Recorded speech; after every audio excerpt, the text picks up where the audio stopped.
Muy buenas tardes o muy buenos días, según la hora en que estén ustedes viendo nuestro canal.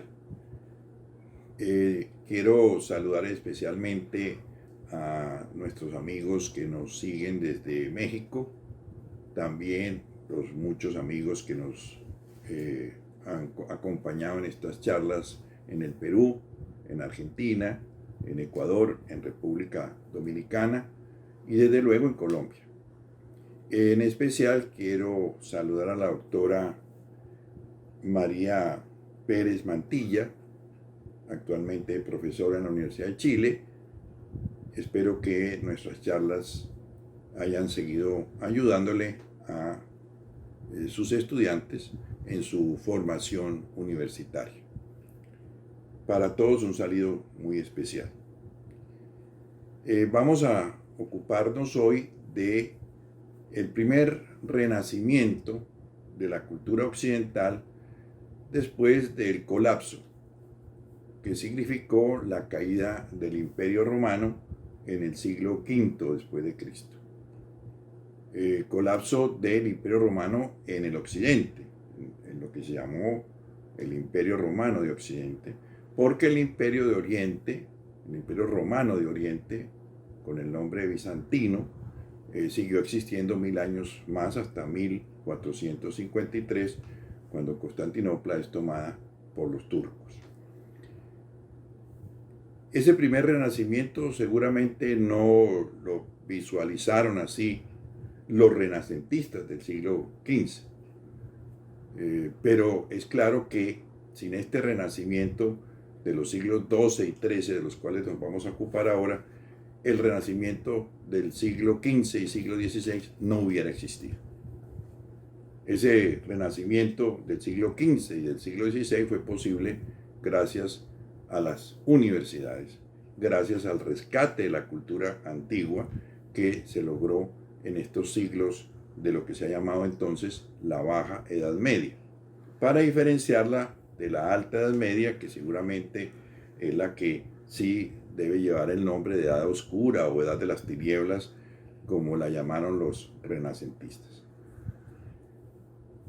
Y dentro de ese renacimiento, pues va a aparecer el pensamiento de Santo Tomás de Aquino, el más importante pensador de este periodo, teólogo y filósofo, y su influencia, que es lo que estamos viendo nosotros a través de estas charlas, su influencia en el derecho, a través de dos concepciones de Santo Tomás. Por una parte, su idea de la ley natural, tomada de los estoicos y cristianizada por él. Y en segundo lugar, la teoría política de Santo Tomás, que prenuncia, es un anticipo extraordinario, 5 siglos antes, de la teoría liberal acerca del origen del poder como consecuencia de un contrato entre los hombres. En esta ocasión no nos vamos a ocupar sino de su primera concepción, la ley natural, y dejaremos para una segunda sesión la teoría política de Santo Tomás. La caída del Imperio Romano en el siglo V después de Cristo, año 476, cuando el último emperador romano es depuesto por los bárbaros, Odoacro, significó un verdadero cataclismo en la vida de Europa y en la zona que era la correspondiente al Imperio Romano de Occidente. Cataclismo que significó, por ejemplo, la desaparición totalmente de las ciudades romanas. Esas ciudades entraron en decadencia, se convirtieron en aldeas, inclusive Roma, que había llegado a tener 1 millón de habitantes, un poco más, en la época de esplendor, se convierte en una aldea miserable, con 50.000 habitantes. No volveremos a tener ciudades de 1 millón o más de habitantes sino hasta el siglo XX. De manera que Esto fue un colapso absoluto de la vida urbana en este momento de la caída del Imperio Romano. Las gentes vuelven al campo, la economía es una economía fundamentalmente agraria. Sobre esa economía agraria se va a levantar lo que se ha llamado el sistema feudal, donde unos señores dueños de la tierra tienen unos campesinos que trabajan para ellos de forma casi gratuita, a cambio de una parcela o a cambio de pagar unos tributos al dueño de la tierra. Ese señor de la tierra, que ejerce un poder sobre esos siervos, es el que administra justicia, es el que cobra impuestos, etc., va a tener sobre él un señor más importante que le brinda protección, y en razón de esa protección hay una relación de fidelidad y vasallaje.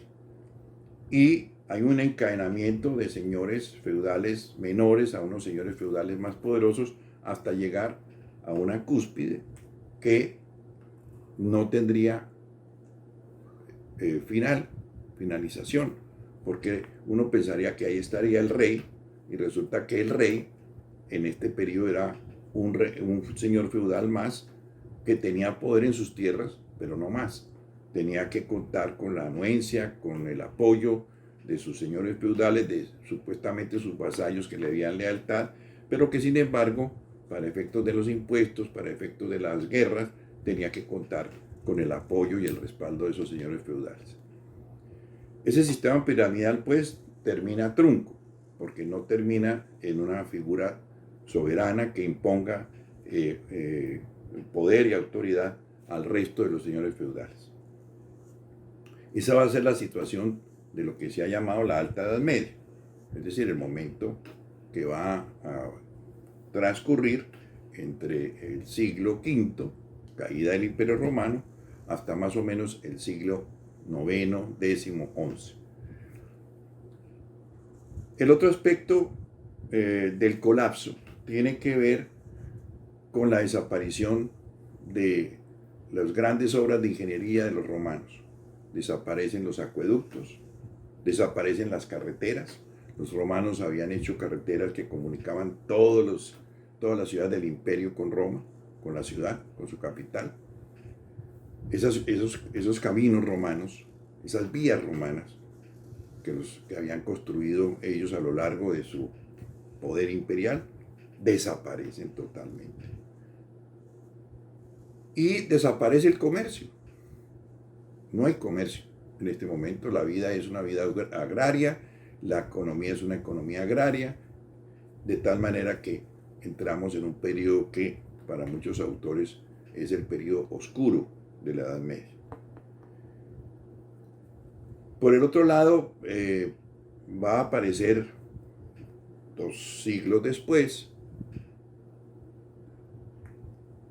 el mundo musulmán, los árabes.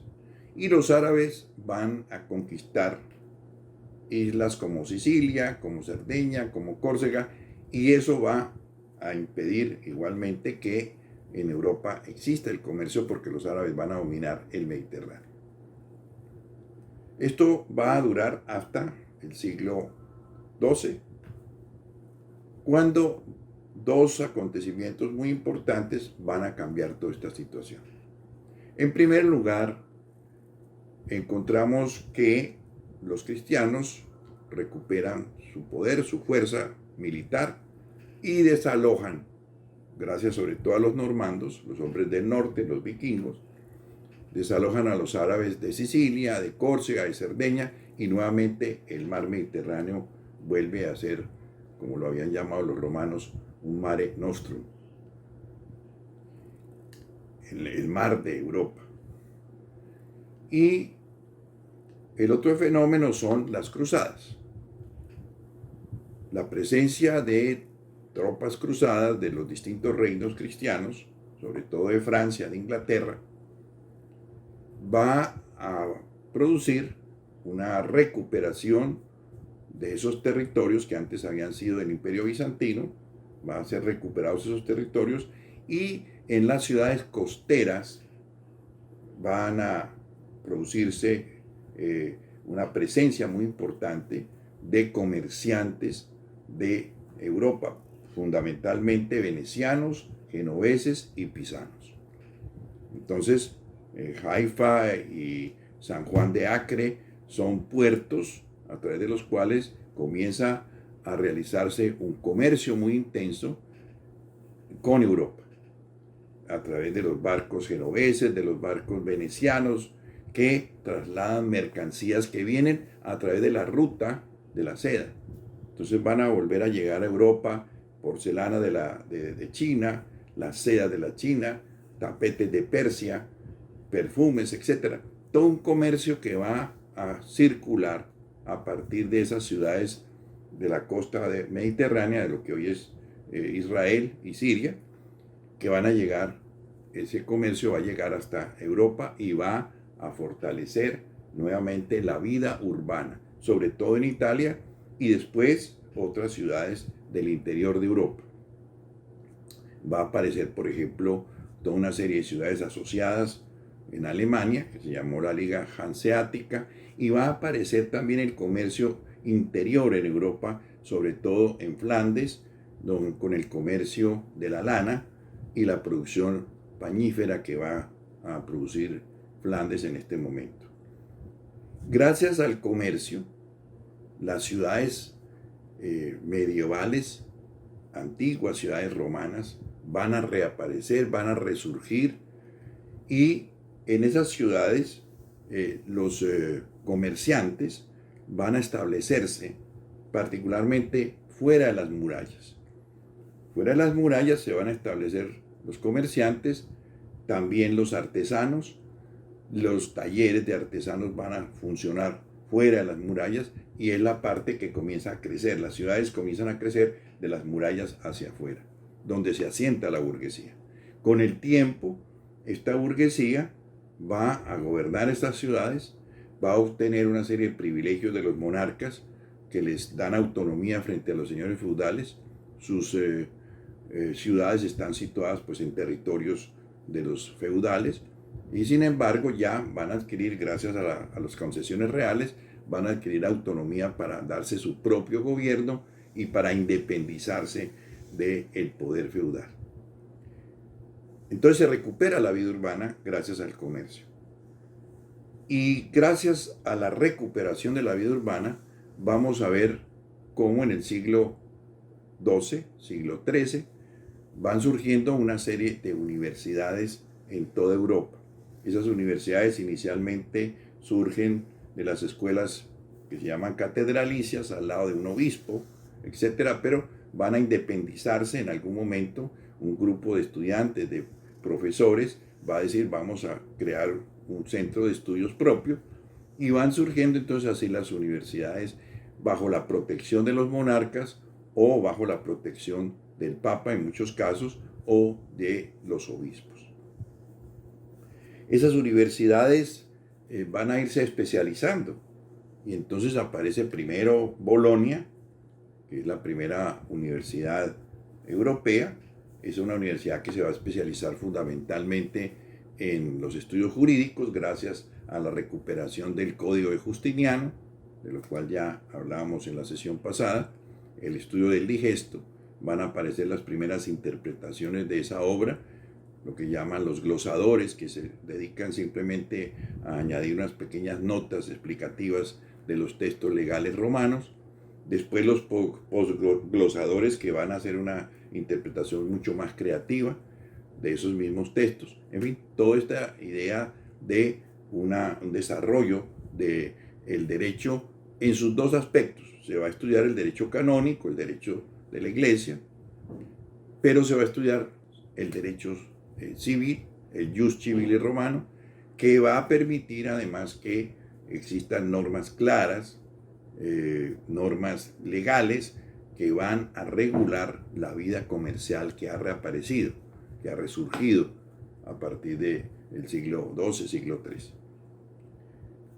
Aparecerán universidades como Salerno, que se van a especializar en la medicina, porque allí hay una influencia árabe muy importante que viene de Sicilia, donde tenemos al famoso emperador Federico II, que tiene una corte de árabes y judíos que enseñan la filosofía antigua, que enseñan la medicina, que enseñan matemáticas. Entonces, ese saber árabe, sobre todo en medicina, que es muy adelantado en este momento, va a llegar a la Universidad de Salerno y esa universidad se va a especializar en el estudio de la medicina.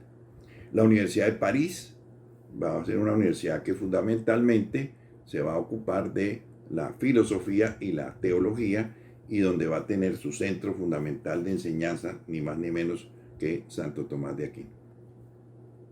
La Universidad de Oxford va a ser una universidad desde el comienzo muy inclinada al estudio de las ciencias naturales. Y allí la influencia fundamental es la de Roger Bacon, que es un franciscano, medio herético para su época, y que se va a ocupar de la geometría, de la física de Aristóteles, se va a ocupar de la astronomía y se va a ocupar de la alquimia, que es una ciencia ocultista, que es una ciencia misteriosa, que es una ciencia incluso condenada muchas veces por la Iglesia. Y dentro de las universidades, pues va a surgir un movimiento que se llama la escolástica. La escolástica quiere decir, scholasticus en latín, quiere decir el que estudia o enseña en la escuela. Este movimiento, que obviamente va a estar representado por importantes figuras católicas, como Santo Tomás en primer lugar, pero también San Alberto Magno, también San Buenaventura, Duns Scoto, Guillermo de Ockham, en fin, una serie de autores franciscanos y dominicos de estas órdenes religiosas que surgen también en este periodo, van a movilizar ese pensamiento que es llamado escolástica. ¿En qué consiste la escolástica? La escolástica consiste básicamente en el esfuerzo intelectual de estos profesores que escriben muchísimo, que enseñan en las universidades, de integrar religión y fe. La idea de ellos es de que las enseñanzas de la Iglesia, la revelación divina en las Escrituras, puede ser entendida racionalmente.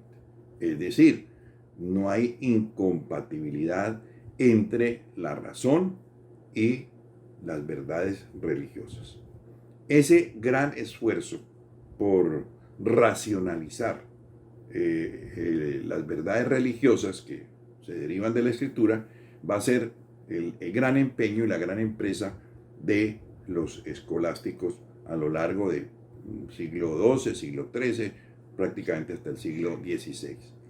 En el siglo XVI se produce el último gran esplendor de la escolástica con la escuela salmantina, es decir, la escuela de Salamanca, donde va a enseñar el padre Francisco de Vitoria, Melchor Cano, y uno de sus discípulos más importantes de esta escuela va a ser Fray Bartolomé de las Casas.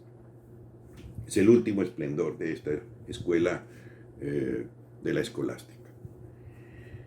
Dicho esto, entonces, entramos a mirar muy rápidamente las aportaciones de Santo Tomás como cabeza visible y la más importante, sin duda alguna, del movimiento de la escolástica. Y algunas notas biográficas sobre Santo Tomás que vale la pena resaltar. En primer lugar, Santo Tomás es miembro de una familia rica, una familia noble, una familia además muy bien emparentada. Por un lado, el primo de Santo Tomás es ni más ni menos que Federico II, el emperador del Sacro Imperio Romano Germánico, pero que tiene su sede en Sicilia por vía de su madre, que era quien había heredado esa isla, y que prácticamente gobierna desde allí, aunque ha sido reconocido por los varones alemanes como también emperador del Sacro Imperio. Este hombre, que es un hombre extraordinario, sus contemporáneos lo llamaron stupor mundi, el asombro del mundo, porque fomenta la ciencia, fomenta la investigación.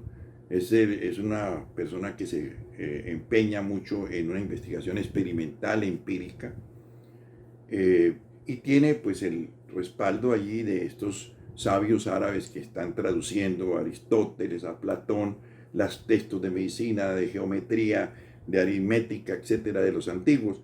Toda esta obra fabulosa que se hace allí en la isla de Sicilia bajo el amparo y bajo la protección de este gran emperador. Es pariente, primo de Santo Tomás. Y otro pariente importante es Hugo de Lusignan. Hugo de Lusignan ha heredado el reino de Jerusalén cuando ya Jerusalén ha sido conquistado por los árabes, ya hace muchos años, pero él sigue ocupando el título de rey de Jerusalén. Los cristianos expulsados ya de Tierra Santa por los árabes se han refugiado en Chipre, y allí entonces Hugo de Lusignan es el rey de Chipre, pariente de Santo Tomás, y es la persona para la cual él escribe, sin duda alguna, la obra más importante de su teoría política, que es El gobierno de los príncipes. Explica un poco ese interés de Santo Tomás por el poder político, pienso yo, el hecho de que él tenga estas relaciones familiares con el poder político de su época. Por un lado, Federico, que es el emperador del Sacro Imperio Romano Germánico, ni más ni menos, el más importante imperio en este momento de la cristiandad, y por el otro lado, pues los herederos del reino de Jerusalén, Hugo de Lusignan. Santo Tomás ingresa a una orden nueva, una orden religiosa que se llaman los dominicos, creados también por la misma época o época cercana con los franciscanos. Estas son dos órdenes religiosas nuevas que han surgido en el siglo XII, el siglo XIII básicamente, porque la idea de estas órdenes es un poco o bastante mejor, distinta a lo que eran las órdenes monacales desde San Benito, benedictinos, cistercienses, etcétera, que era la idea de irse del mundo y refugiarse en un convento a trabajar, a orar, alejados totalmente de la vida mundana, sin ninguna relación con el mundo exterior. Estas órdenes, por el contrario, tienen la idea de predicar, salir a expresar la doctrina evangélica, buscar adeptos a esa doctrina, mejorar, por supuesto, el conocimiento de esa doctrina en un mundo donde predominaba la ignorancia y el analfabetismo, porque esa es otra de las consecuencias de la caída del Imperio Romano que no hemos mencionado: la desaparición de las bibliotecas, la desaparición de los libros, la desaparición de los editores de libros. En la época romana había editores de libros, el famoso Ático, que fue el que publicó las obras de Cicerón, las bibliotecas, biblioteca de Éfeso, o la biblioteca de Halicarnaso, o la gran biblioteca de Alejandría. Todo eso había desaparecido. De manera que había una enorme ignorancia, un analfabetismo general, y en ese analfabetismo general pues predominaba una religión más bien de tipo mágico, de tipo supersticioso. Y estas órdenes lo que quieren es enseñar una religión más racional, una religión menos fantasiosa y menos ligada a ideas mágicas o supersticiosas. Por eso los franciscanos de San Francisco de Asís y los dominicos, fundados por Domingo de Guzmán, español él, Francisco de Asís italiano, van a ser las órdenes que van a dominar, llamémoslo así, el pensamiento en las universidades. O sea, los franciscanos, los dominicos, son los que proporcionan los maestros que van a enseñar en las universidades europeas teología y filosofía fundamentalmente. Entonces Santo Tomás entra a esta orden religiosa nueva, con oposición, por supuesto, de su familia, que quería que él se destacara más bien en una orden monacal donde pudiera tener más poder político, porque estas órdenes cistercienses y benedictinos y demás tenían una gran influencia y una gran riqueza. Estas órdenes en un principio eran órdenes que se llamaban mendicantes porque vivían de la limosna, de lo que la gente les daba. Entonces estas órdenes no eran atractivas para una familia rica, poderosa, noble, que quería era que su hijo fuera muy importante dentro de la iglesia. Finalmente Santo Tomás, en contra de su familia y demás, entra a la orden y comienza sus estudios en la Universidad de Nápoles. Esta universidad ha sido fundada por Federico y seguramente es ahí, o muy seguramente es ahí, donde Santo Tomás accede al conocimiento de Aristóteles. Posiblemente por la influencia árabe en esta universidad, gracias a la corte de Federico, donde los árabes tenían este importante papel de transmisores de la cultura antigua. Hay que señalar que Aristóteles era condenado por la iglesia. Y era condenado por la iglesia por dos razones. Y ese va a ser el gran papel revolucionario de Santo Tomás, que fue reintroducir a Aristóteles en el mundo cultural europeo, cristianizar a Aristóteles, porque Aristóteles, la iglesia lo condenaba por dos razones. Por una parte, era un pagano. La religión cristiana había roto con el paganismo a partir de Teodosio I, en el siglo III, que había considerado que la iglesia católica era la iglesia oficial del imperio. Se había condenado el paganismo, se habían cerrado los templos paganos, se había perseguido a los sacerdotes paganos, se había comenzado a perseguir a los sacerdotes y creyentes paganos, es decir, los antiguos perseguidores de los cristianos eran ahora perseguidos por los cristianos. Y la iglesia rompe totalmente con la filosofía antigua, salvo Platón, porque para la iglesia Platón era un precursor del cristianismo en la medida en que manifestaba que había un alma inmortal en el ser humano y un alma que iba a ser juzgada por sus obras, buenas o malas. Esas dos ideas de Platón permitieron que éste fuera, digamos, aceptado por la iglesia católica.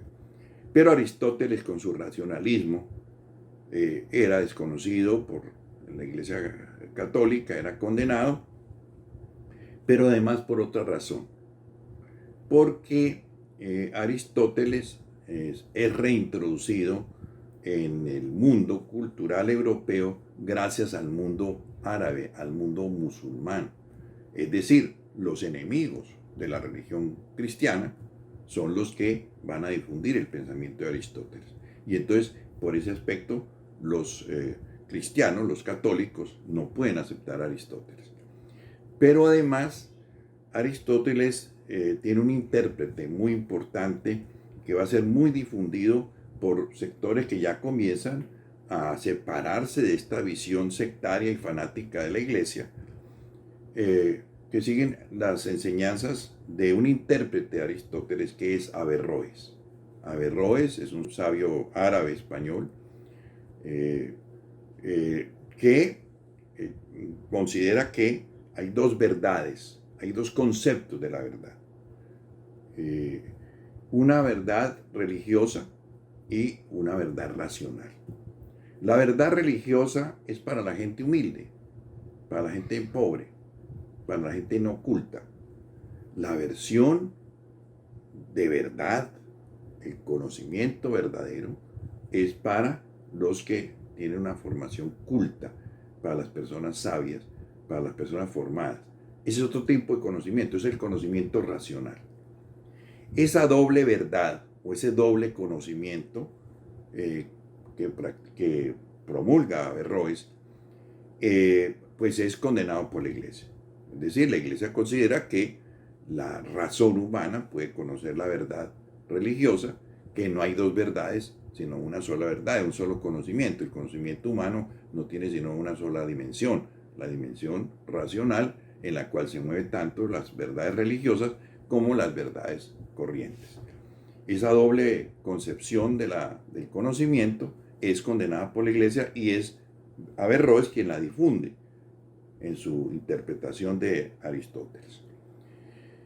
Los estudiosos de Aristóteles en las universidades europeas, sobre todo los que no son religiosos, no hacen parte de estas órdenes franciscanos o dominicos, son averroístas, es decir, siguen la interpretación de Aristóteles a través de su versión musulmana de Averroes. Ellos hablan entonces del intérprete. Cada que se refieren a Averroes no dicen Averroes, sino el intérprete. ¿Quién es el intérprete? El que autorizadamente ha hablado de Aristóteles. Entonces, esa es la primera dificultad que va a encontrar Santo Tomás. Va a encontrar un rechazo de la Iglesia a Aristóteles por la vía de ser un pagano, y segundo, por la vía de que su interpretación autorizada es la de Averroes, es decir, de un árabe que sostiene una herejía para la Iglesia cristiana o la Iglesia católica.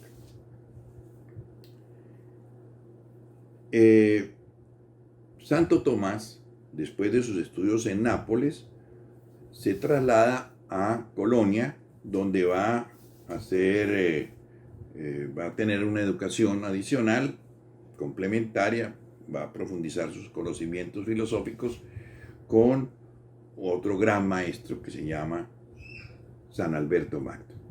San Alberto Magno indudablemente es un admirador de la obra de Aristóteles y es quien realmente entusiasma a Santo Tomás con la obra de Aristóteles.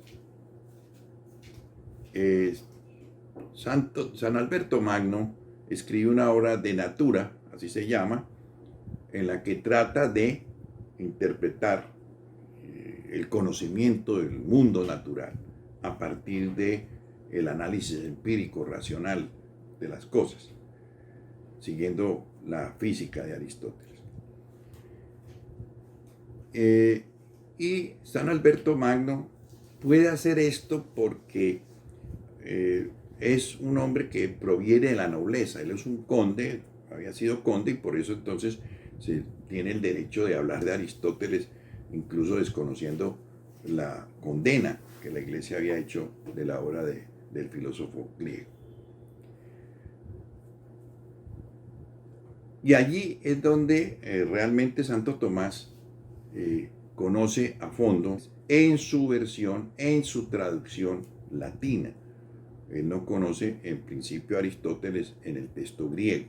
Era el texto que se había traducido en Toledo, como habíamos explicado en alguna ocasión, del árabe al castellano y del castellano al latín.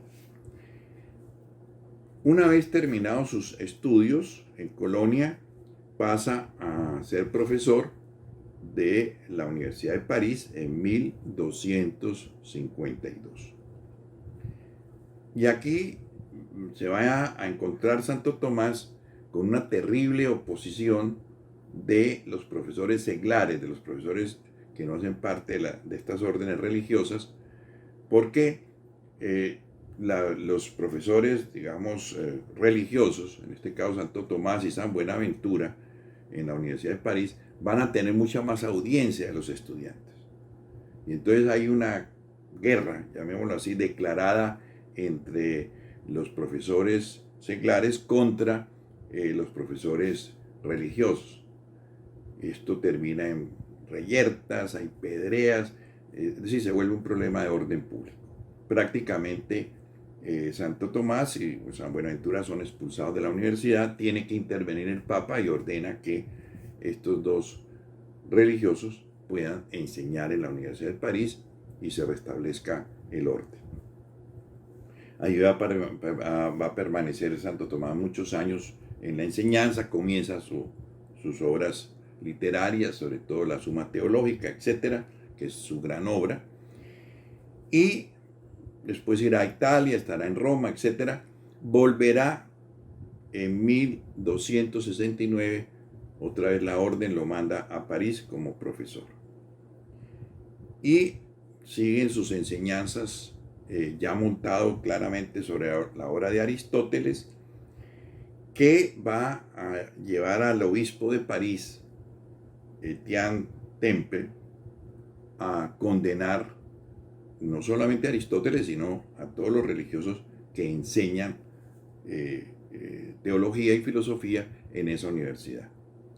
Hay dos condenas, una en 1270 y una en 1277 de este obispo, considerando que las enseñanzas de Santo Tomás y de todos estos profesores religiosos son enseñanzas averroístas, es decir, que siguen a Averroes, cosa que no es cierta además, porque Santo Tomás hace muy bien la distinción entre las enseñanzas de Averroes sobre Aristóteles y su concepción filosófica en torno al doble conocimiento o la doble verdad, cosa que Santo Tomás no acepta.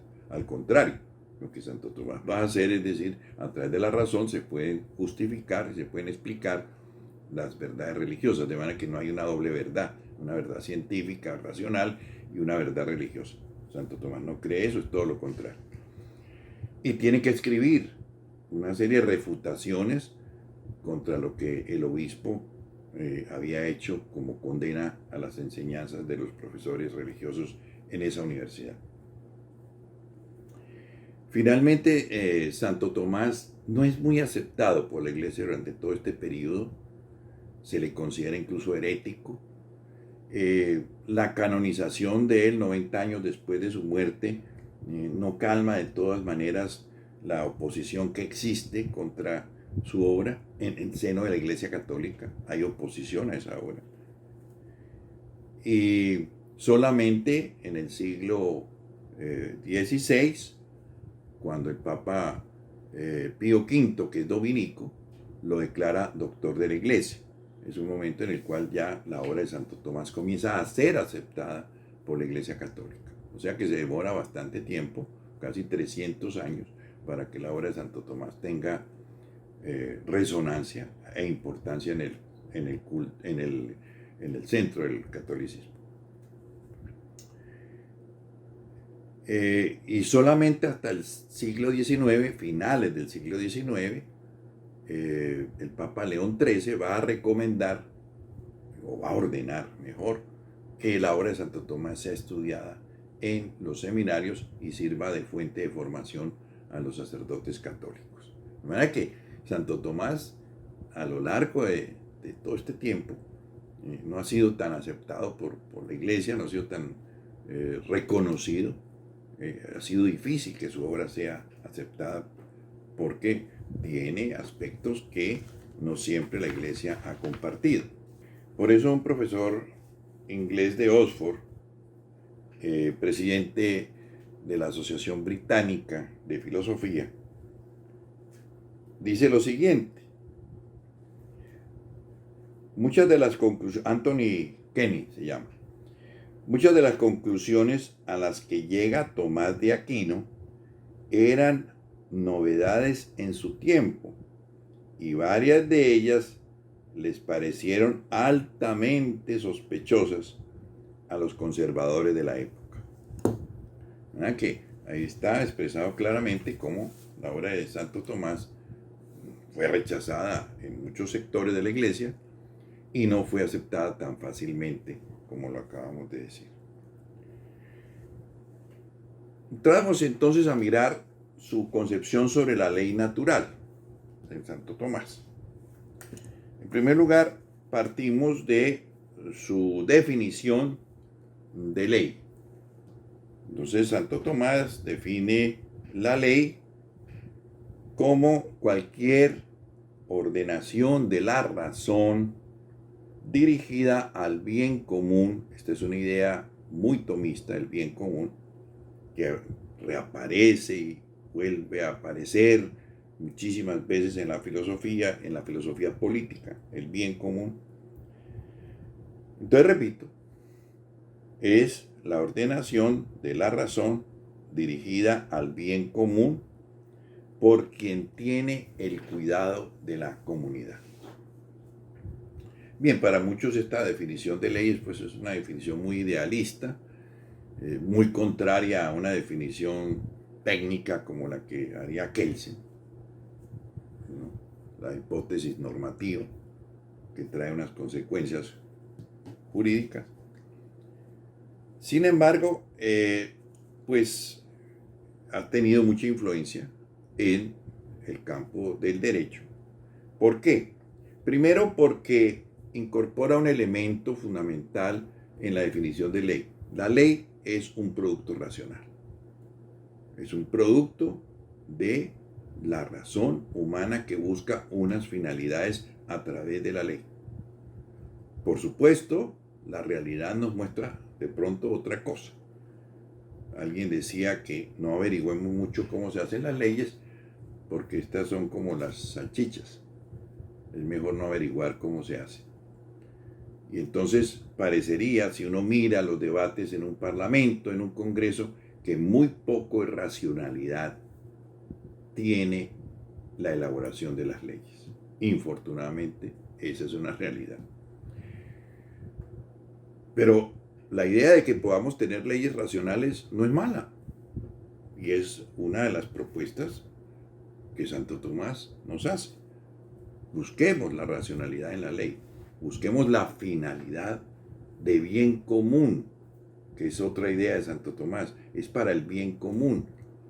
Por eso Santo Tomás dice que cuando el gobernante solamente piensa en su propio beneficio, piensa en su propio bien, que ejerce el poder solamente para él y para su familia y para enriquecerse, etc. Eso lo llama Santo Tomás, lo veremos, lo llaman la tiranía. ¿Cuándo no se es un gobierno tiránico? Cuando se sirve al resto, cuando se sirve a la comunidad, cuando se sirve a todo el mundo. De manera que esto no es malo. Lo que pasa es que la realidad va por otro camino. Y otra cosa muy importante, Santo Tomás considera que para que exista la ley debe ser promulgada. Promulgada por quien tiene el cuidado de la comunidad. Promulgada quiere decir conocida por quienes han de sufrir la ley. Este es un elemento técnico de la ley que todos aceptamos hoy. Todos los abogados aceptan que no existe ley si no hay promulgación. Bien, esa definición de ley pues cabe para la ley eterna, la ley natural, de la cual vamos a hablar a continuación, y la ley positiva, es decir, la ley de los gobernantes, la ley de las autoridades establecidas. Entonces, lo primero, la ley eterna, la ley dada por Dios, que no conocemos, inescrutable, que hace parte de sus designios sobre la creación, etc.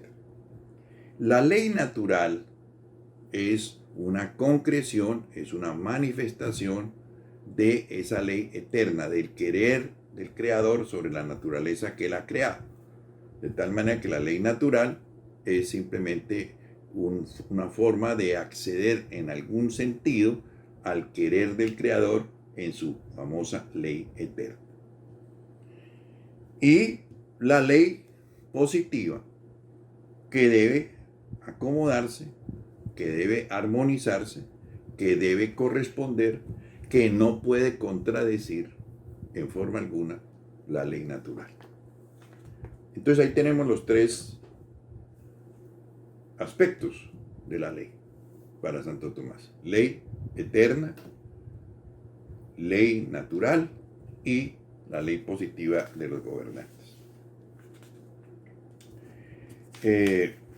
La ley natural, que es una ley eterna, universal, igual para todos los hombres, que le impone a los hombres sus obligaciones, que nos obliga al bien, o nos llama a hacer el bien, pues había sido definida, y Santo Tomás sigue estos lineamientos claramente por Cicerón, que muy claramente había definido, siguiendo a los estoicos, la ley natural, la definición de ley natural. Decía Cicerón, y esto es igual en Santo Tomás: existe una ley verdadera de la justicia razonable, presente en todos los seres, eterna, que nos dicta nuestros deberes, que nos aleja del mal. Dicha ley no admite enmienda ni suspensión. Es imposible suprimirla. Y es la misma en Roma o en Atenas. Esta definición de Cicerón es la misma concepción que tiene Santo Tomás. Ley eterna, ley inmutable, ley que corresponde a la naturaleza de los seres humanos, dada por el Creador.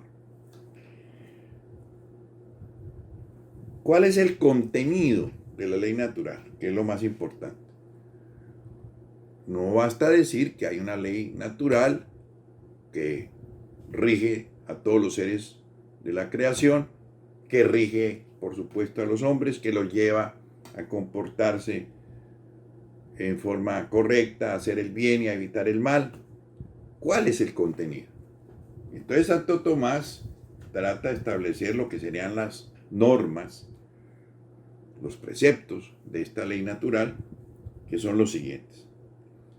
Partiendo de las tendencias, de los impulsos del ser humano, de sus pulsiones, Santo Tomás encuentra que hay unos instintos, y esos instintos son los que nos permiten entender cuáles son los contenidos de la ley natural.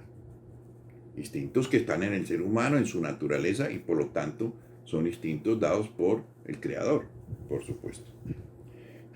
Entonces, el primer instinto de los seres humanos es hacia la conservación de la vida.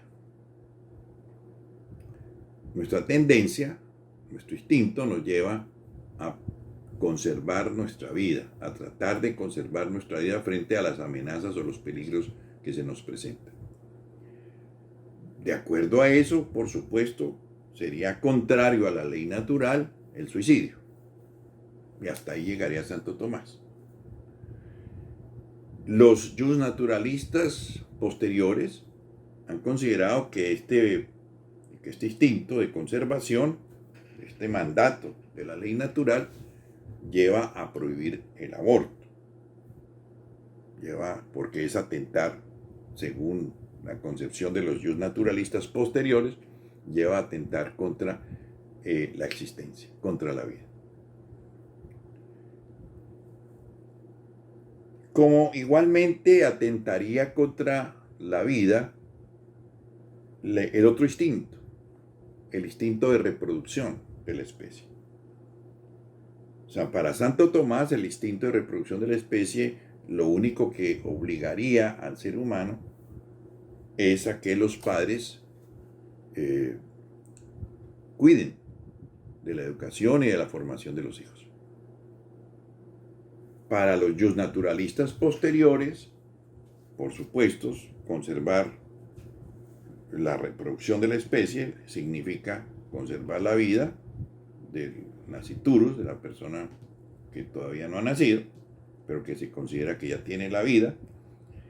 Y igualmente esto significaría que como quiera que no hay posibilidad de reproducción en uniones del mismo sexo, pues serían prohibidas por la naturaleza, serían contrarias a la naturaleza. Por eso los justnaturalistas posteriores han hablado de relaciones antinaturas cuando se refieren a las relaciones homosexuales de personas del mismo sexo. Y el tercer instinto, o la tercera tendencia del ser humano, es a vivir en sociedad, es a vivir en comunidad. Y Santo Tomás dice lo siguiente: los hombres tienden a vivir en sociedad, pero no de cualquier manera, no de forma gregaria como lo hacen los animales, sino de acuerdo a normas de convivencia. ¿Y cuáles son las normas de convivencia? Esas normas de convivencia nacen de la idea de la justicia. Y aquí entonces Santo Tomás define tres formas de justicia. La justicia distributiva, la justicia conmutativa, primero, que es aquella que nace de las relaciones de intercambio. Normalmente son relaciones de tipo económico, donde hay equivalencia en lo que se da y lo que se recibe. La justicia distributiva, que es la justicia que regula cómo se distribuyen bienes escasos entre los miembros de la comunidad, de acuerdo a lo que cada uno aporta a la comunidad. Se recibe de acuerdo a lo que cada uno aporta a la comunidad.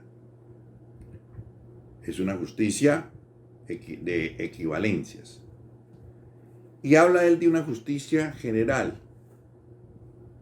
Justicia general que con el tiempo se va a conocer dentro del desarrollo de la filosofía, sobre todo católica, como justicia social. Esa justicia social va a surgir básicamente en el periodo del siglo XIX, cuando aparece el proletariado, cuando surgen relaciones de explotación, de miseria y de pobreza del proletariado, y surge la idea de lo social, el concepto de lo social. Lo social ya no referido a toda la sociedad, sino referido al sector más pobre, al sector que es explotado, al sector que está en condiciones de miseria, como consecuencia del desarrollo industrial del capitalismo. Ahí surge la idea de lo social. Lo social, repito, ya no es toda la sociedad. Lo social se refiere solamente a un sector, el sector más desfavorecido de la sociedad. Y entonces surge ya no una justicia general como la llamó Santo Tomás, sino la llamada justicia social, que se basa realmente en la idea tomista de justicia general, que quiere decir que las personas van a recibir, no de acuerdo a su aporte a la sociedad, el reparto de bienes y servicios no va a ser de acuerdo a lo que produce cada uno en la sociedad, sino de acuerdo a las necesidades. Y entonces allí opera el principio de solidaridad. Los que más tienen, los que más reciben dentro de la sociedad, deben aportar a aquellos que por su insuficiencia, por sus condiciones materiales de pobreza, de miseria, etcétera, reciben menos, deben ser ayudados, deben ser apoyados por la sociedad a través de la acción estatal.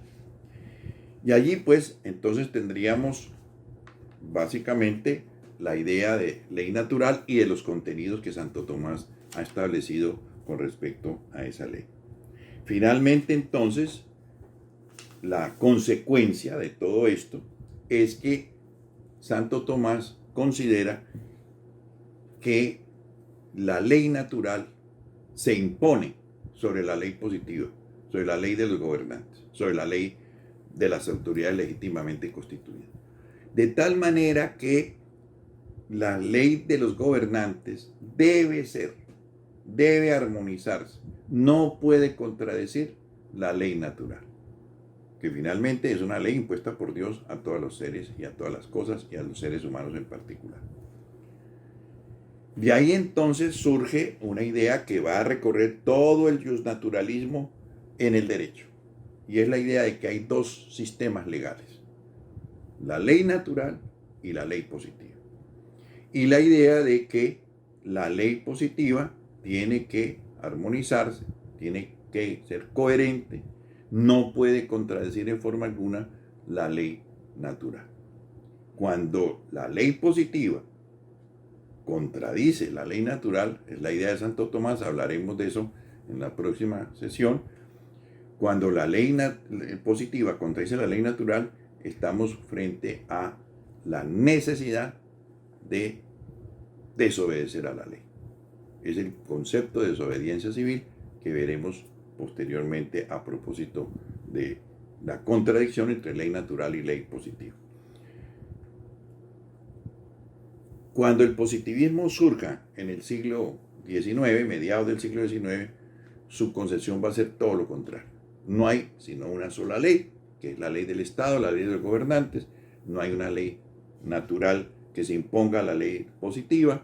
Por lo tanto, no hay concepciones morales que regulen, limiten o establezcan los fines de la ley positiva. Y allí se rompe el concepto de ley como armónica con la ley moral, con la ley natural. Se rompe totalmente. Hemos terminado este punto de la ley natural como concepción tomista. Muy brevemente, desde luego, esto tiene muchas implicaciones y muchos detalles de fondo, pero esto es lo fundamental y lo esencial que nos interesa destacar en estas charlas que hemos venido haciendo en torno a las incidencias de la filosofía con el derecho occidental.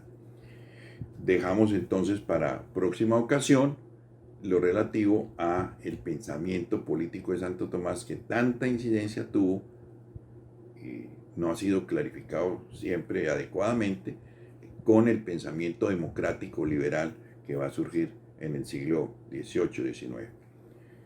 Muchísimas gracias por su atención y los espero en la próxima ocasión.